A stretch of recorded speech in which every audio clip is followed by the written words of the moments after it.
Այս տարբեր ուժերը շարունակում են այդ պատրանքը ստեղծել եւ իրար դեմ կեղծորեն պայքարելով շոու ցուցադրել բոլորի համար, բայց սա իհարկե միայն Հայաստանին բնորոշ չէ։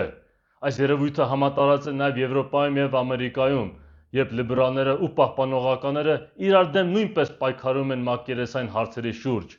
բայց կարևորագույն հարցերում միշտ համաձայն են։ Երբեք չեն վիճի այդ կարևոր հարցերի մասին, օրինակ ինչպես սպիտակ ամերիկացիների բնակչության անկումը կասեցնեն եւ ինչպես իրենց մեդիան ու ֆինանսական համակարգը ազատագրեն սիոնիստական օկուպացիայից։ Պարզապես իրավունք չունեն այդ կարևոր հարցերը բարձրաձայնելու,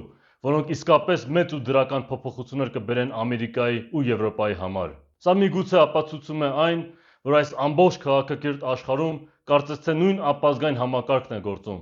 որտեղ ճնշվում են իսկական ազգայնականները, որպեսզի առանց խոչընդոտների շարունակի առաջ գնա սիոնիզմի ապազգային ու հակաարիական օրակարգը։ Մինչև մենք գլոբալ կոնտեքստով չհասկանանք ինչ է կատարվում, դժվար կլինի հասկանալ, թե ինչ է կատարվում մեր երկրում եւ թե ինչպես են գործում մեր երկրում տիրող տարբեր քաղաքական ուժերը, ովքեր տարբեր դիմակներով սպասարկում են նույն տիրոջը։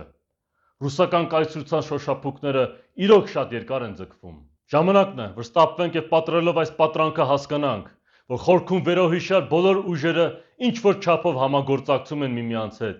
անկախ նրանից, թե որքան են մակերեսորեն իրար ատում, եւ նրանց այս համագործակցությունը կործանարար է Հայաստանի անկախ պետականության համար, անկախ նրանից, նրանք դա գիտակցում են, թե ոչ։ Մինչև սա չգիտակցենք, չեն կարողանա ճիշտ, հայամետ ու ազգային դիրքորոշում ունենալ քաղաքականության մեջ, եւ առանց այսպիսի դիրքորոշման մենք չենք կարող կերտել մեր երազած անկախ ու հզոր Հայաստանը։